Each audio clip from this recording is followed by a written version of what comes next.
just needed to stick and make it hard, that's all. I'm not pumping the agents all the time. Maybe the best invention in the history of mankind was gel. It's beautiful. The one, the only Rick Dhaliwal from Donnie and Dolly Daily, Monday to Friday on Czech Television. He joins us on Fridays once again. Rick, it's Jeff instead of Matt, in case I didn't warn you on that. Hey, Dolly. I know that Sekeres is in Mexico with Whittingham, my neighbor. Yeah. I have seen pictures at the wedding they're at, and so I'm fully aware of Mr. Sekeres on a road trip. Yeah, so he'll come back. Lobster red, do you think? What shade of red/pink do you think he comes back in? I've seen him. Remember he went somewhere and he came back and it was really burnt? Where was that? That's every time. All of the places, all of the time, yeah. Even golf, right? He really cooks a lot. I golfed with him quite a bit. He cooks. Well, he's tall, right? He's closer to the sun. I think that's how that works. He is. What is he, 6'9", 7"? 6'8"? Something like that, yeah. And he's borderline nudist, too. In the summertime, he likes to... Stop. Yeah, I don't want a picture. I don't want anything to do with a picture of Sekeres and the word nude. Please. Just stop. All right, let's get to work then. Jonathan Lekkerimäki, it's SHL, right? Like it's just a variability there. They're not worried that they won't find a spot for him in the SHL. It's going to be there somewhere, right, Rick? Yeah, 100%. So the early word is it'll be at Orebro is the team in the SHL. I talked to their GM, Nicholas Eriksson, this morning. He said he's had a couple of very good meetings with Jonathan Lekkerimäki. Nothing clear yet. You should find out in the next couple of days. But I also talked to Lekkerimäki's agent here in North America, Jerry Johansson. He admits it's looking good there. And but, here's the thing about Lekkerimäki. You're moving up to the top league in Sweden, right?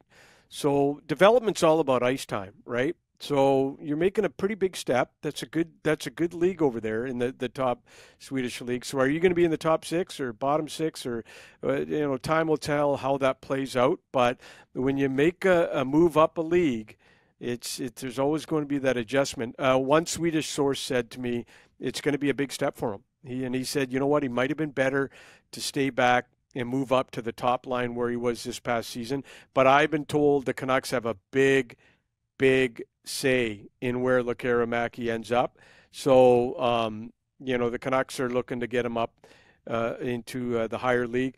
I've been told this morning it's going to happen with this Orebro. Well, let me rephrase that. I've been told I think it's going to happen with them. It looks pretty good. Do you think the Canucks have some influence within that SHL team to influence deployment? Yeah, and Patrick Alvin, obviously, guys, he's got great connections in his home country of Sweden, and they also they would ask, obviously, Mikael Samuelsson, who's their Swedish scout, works development with the guys. And here's the other thing, guys, for you: Elias Pettersson, the defenseman, is on that team. So a lot of pieces to the puzzle work there. But if he gets there, I like I said, look, development is different for everyone. Peaks and valleys, ups and downs. Development isn't a straight line. It's full of ups, ebbs, and flows. But I believe in my heart they're all set on getting him to the top Swedish league and maybe one more year there and then maybe come over to Abbotsford. Dolly, our first visit with you since you broke the story on Monday, I think it was, that the Canucks got slapped with a $50,000 fine for the unauthorized skate at Rogers Arena with the Sedins and a handful of the players. Patrick Alvin, after the draft lottery, he owned it. He said the buck has to stop with him, but in the same breath, he also seemed surprised that the hockey club had been fined for holding these skates. Should he have been surprised? No, in fact, I was. I'll get into the story here, but he should not have been surprised. He should have known this was coming down the pike. The actions violated the CBA that says you can't have a club coaching participate in any on-ice sessions with the players during the off-season. The Sedin twins were on the ice. for this get-together. The rules apply to all the teams to have a level playing field for every single franchise. The NHL wasn't happy. They warned the Canucks the next time they do this, the fines will be significantly higher. And I was told about the ice sessions right away when they were happening. And my source told me, he said, Rick, they're going to get in trouble. They shouldn't be doing this. And I'm like, okay, I didn't think much of it. A small group took to the ice. The players that I know that were there were Dakota Joshua and Jack Studnicka. You can't run a camp after the season. You can't ask guys to train with a member of hockey ops.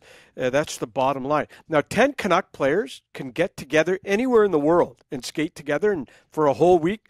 You know what? As long as no team employees are present. Now, locally, a lot of skills guys in town, you know who they are. A lot of NHL players work with Ian Gallagher out in Delta.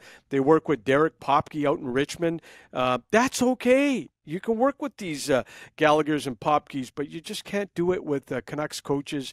They should have known the rules, and that's the bottom line. So who was the whistleblower? How did they get found out? Yeah, that's really. Well, I'm not going to get into that. I'll just stay clear. I'll stay clear of that. Guys, what world do we live in? Cell phone. Yeah. Do you guys remember when Hronek was hurt and he started skating, and we had guys at 8 rinks. Or whatever it's called, Scotia Barn Place or whatever. They were taking pictures of Hronek skating by himself and sending it to us, Donnie and Dolly, during the show. So we live in an environment where every single action in public is now monitored by cell phones and cameras. I mean, to get busted on something like this is it's not hard to do it. I mean, let's be honest. Have you heard of anything else that might be coming down the pike? Any further fines for anything? No, I think the Canucks were warned, and they were told that, hey, look, what you guys did was wrong. Don't do it again. And I think duly noted. But I will say one thing to you guys. I do like the Canucks in the sense that I talked to one of the agents of one of the players at the camp, and he was he didn't think it was a big deal, and he liked the fact that his client was on the ice with the Sedin twins. I'll tell you something else right now. I like the fact that this franchise is now, for the first time in a long time, putting so much emphasis on the off season. And Rick Tocchet has warned these guys. You better not be going home and munching on nachos and eating donuts all the time. This is going to be one camp where you got to come in on day one. I wouldn't want to be the guy that is not in shape and Tocchet looks at him square in the eyes and says, you're not in shape.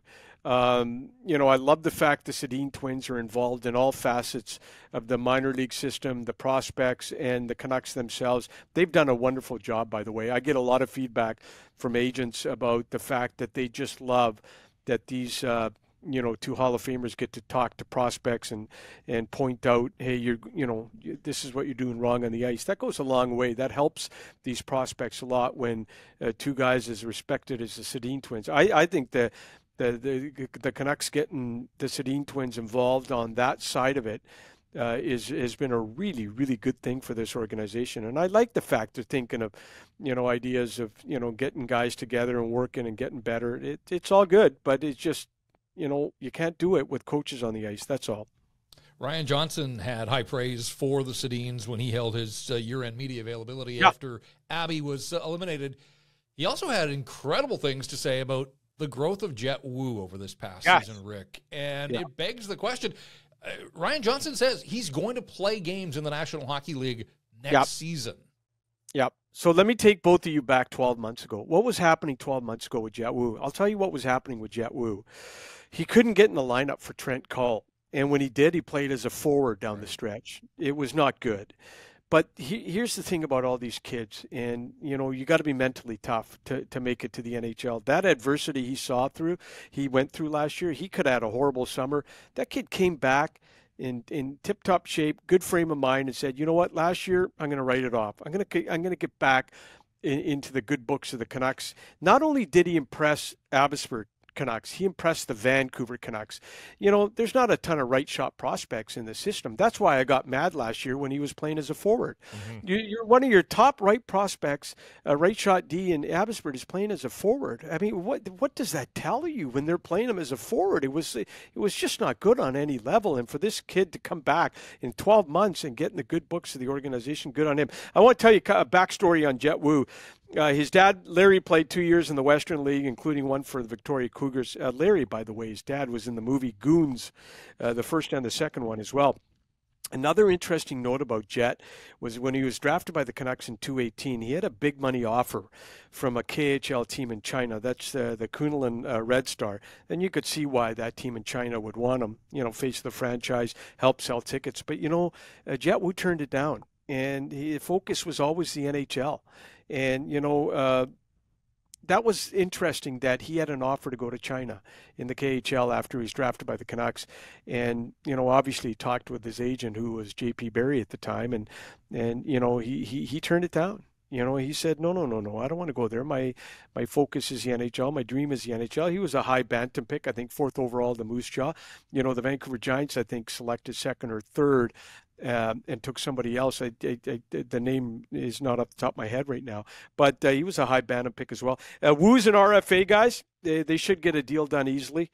Both sides want to get it done. Young right shot D, not many of those in the Canuck organization. So they'll get it done, and good on the kid. Good on the kid. I'm not taking a cop out here. Somebody told me a couple of years ago, some neutral party said, there's no chance Jett Woo makes it to the National Hockey League. So if he does, hey, kudos to the kid. Yeah, absolutely. Second round pick. And I remember at 1040, Craig Button was really low on him, or he was down on him too. And I remember that year he didn't make the Canadian junior tryout camp, and there was and again, let me say it again, adversity for everybody.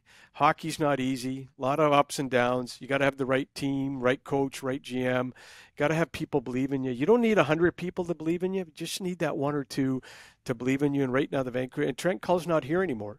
Trent Cull's not here anymore. And Jeremy Colton did a great job in Abbotsford with Jett Woo, and good on him. It's a really good story, and happy to see him bounce back. Can we get an update on some health issues here? Guys that spent the end of the season on LTIR, Pearson, Poolman in particular, what's their status? Because their status impacts the Canucks' already difficult salary cap situation. And that's why, Blake, when Puckpedia came out and said the Canucks are already over the cap, and can they get some LTIR relief? Because they just had LTI relief with other injured players in the past. Can they get it with Poolman and Pearson? I checked into Pearson yesterday. All I can tell you is that he's still rehabbing. I was told yesterday, nothing new there. I still believe it's going to be a while before they know the future of Tanner Pearson. But I was told yesterday he's still rehabbing. There's nothing new else there. Remember, there was all the talk about he's had 5, 6, 7 surgeries. So just rehabbing for Tanner. Really feel for him. What he's gone through, and it's been a tough time. Poolman, the last time I checked in on Poolman, I was told he still wants to play. I mean, the poor guy's seen 100 doctors, just a phrase, 100 doctors, but you guys know what I mean. Yeah. They're still trying to figure things out. But I was told that the goal last time I checked in on Poolman is for him to still play. But, things change. With all injuries, things can change.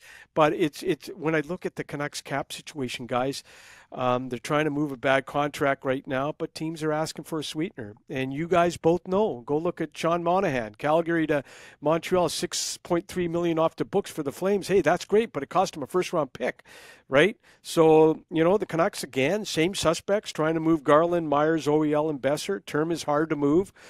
The only player the Canucks have to sign right now is that's going to cost them, I think, some money is Ethan Bear. Yeah. But it's, you know what? I think when you look at it, Blake and Jeff, the thing that strikes out at you, it's bad enough that you're capped out. But when you're capped out and you never make the playoffs, that's just a double whammy. If your team was going far in the playoffs every year and you were capped out, you could live with it, But to be capped out and out of the playoffs, that's the tough pill for Canuck fans to swallow. Is not only you're capped out, but you're not making the playoffs. Don't swallow pillows. Yeah. Heimlich maneuver will be needed for that. I will close out by extending my most sincere apologies and regrets for a text you received during the middle of your show. You should know better. Promise. I got a million things going on. Donnie, Dolly, Henderson drives me nuts. Yeah. I got Taylor's, and the show's going on. And then I get a text. Let me read you the text. Let me read you Please read the text. Yeah, I would like you to read the text. So 11:11 during our show, Donnie and Dolly, I got a text from Blake Price. If you get a chance in a break, send a couple items you want to chat about. So I text back. I text back Blake and I said, I'm doing a live fucking show. Taylor's pissed off, for fuck's sakes. So that's what I texted Blake Price back with. Yeah. You can't text a guy when he's on the air, Blake. Yeah. You can't. Do it. It's not going to. If Jerry Johansson texted you in the middle of the show, you're not going to read that text? If an agent texts me during the show, I take the time during the break. I respond. It's beautiful. I love it. I'm getting certified. That's it. Not you. Thanks. We'll talk to you. You know what? Ricky, you got to go relax. It's a sunny weekend.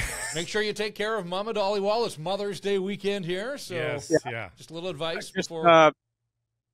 It's going to be a good weekend, Mother's Day. All the beautiful mothers out there who do a wonderful job of raising. The mothers are the most important people in society. We can't get through without them. They are just simply the best. And Don and I are heading over to Whistler. We're going to golf tomorrow, and then we'll be back ready for Mother's Day. So you two as well have a really good weekend, and we will talk to you at a later date. Ciao.